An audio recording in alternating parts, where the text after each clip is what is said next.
సిద్దిపేట జిల్లా కేంద్రంలోని విశ్వ హిందూ పరిషత్ తిరుగుబాటు చేసి విజయం సాధించింది.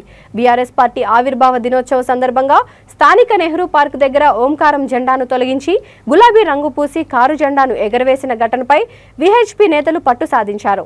అక్రమంగా వేసిన గులాబీ రంగుపై మళ్లీ కాషాయం రంగు వేసి భగవద్ధ్వజం ఎగురవేశారు. ఈ విషయంపై స్థానిక విశ్వ హిందూ పరిషత్ నేతలు ఆందోళన నిర్వహించి మళ్లీ అదే జెండాను స్వాధీనం చేసుకున్నారు. కాషాయ రంగు వేసి భగవద్ధ్వజం ఆవిష్కరించారు. అంతకుముందు ప్రత్యేక పూజలు నిర్వహించి జెండా కట్ట దగ్గర పాలాభిషేకం చేశారు. ఈ కార్యక్రమంలో విశ్వ హిందూ పరిషత్ మెదక్ విభాగ్ సహాయ కార్యదర్శి గ్యాదరి రాజారాం, సిద్దిపేట జిల్లా కార్యదర్శి బుస్సా నరేష్, బైరి మురళి, నగర కార్యదర్శి బోనాల శ్రీనివాస్, నాయకులు కనకయ్య, స్వామి, గడ్డం రాజు తదితరులు పాల్గొన్నారు.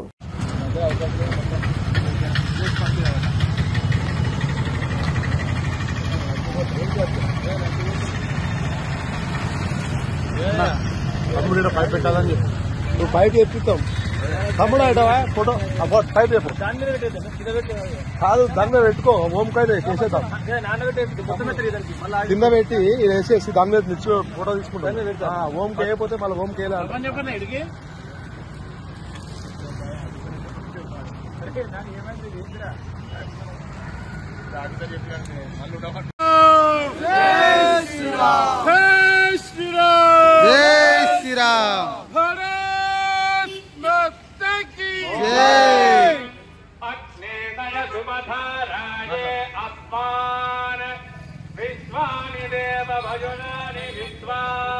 శ్రీరామ్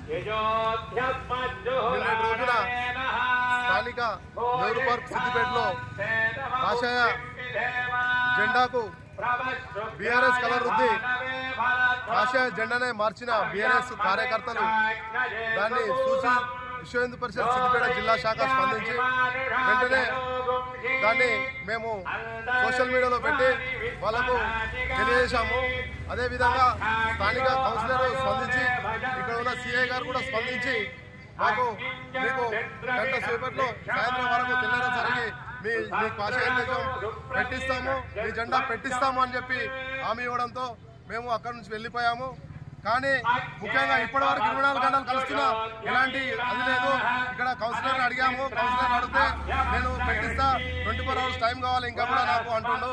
అంటే ఆయనకు కలర్ దొరకలేదా, జెండా దొరకలేదా, ఇది ఎందుకు చేయాల్సి వచ్చింది అంటే ఈ బీఆర్ఎస్ వల్ల స్టీరింగ్ కారు ఏదైతే ఉందో ఆ కారు ఎంఐఎం చేతిలో ఉందని చెప్పి ఆ రోజు ఓవైసీ చెప్పాడు.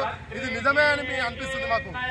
వాళ్ళ చేతిలో స్టీరింగ్ ఉంది కాబట్టి ఇలాంటి కాషాయ జెండాలకు బీఆర్ఎస్ కలర్ రుద్దుకుంటూ పోతా ఉన్నారు. ఇది ఎంతమంది సమంజసము. ఈ యొక్క జెండా కలర్ మార్చినందుకు ఇది హిందువుల మనోభావాలు గట్టిగా దెబ్బతీశాయి. దీన్ని మాత్రము ఊరుకునేది లేదు. ఇలా చెప్పుకుంటూ పోతా ఉంటే ఈ బీఆర్ఎస్ హిందుత్వానికి వ్యతిరేక పార్టీగా తయారైపోయింది. హిందువులు అంటే చులకగానే తయారైపోయింది. మీకు నిజంగానే దమ్ము ధైర్యం ఉంటే ఒక తుర్గవాళ్ళ జెండా కాషాయ జెండాకు మాత్రం కలర్ వేశారు. ముస్లిం జెండాలకు, క్రిస్టియన్ జెండాలకు మీ బీఆర్ఎస్ కలర్ రుచి చూడండి, అప్పుడు ఏం జరుగుతుందో మీకు తెలుస్తుంది. అంటే హిందువులు అమాయకుల, హిందువులు ఏం చేయలేరనే చులకన మీకుందా? హిందువుల పట్ల మీకు మంచి భావన లేదా? మేము ఓపిక ఉన్నంత సరే ఉంటాము. నిజంగానే ఒకసారి బజరంగ దళ్ విశ్వ హిందూ పరిషత్ పిలుపునిస్తే యావత్ భారతదేశం కూడా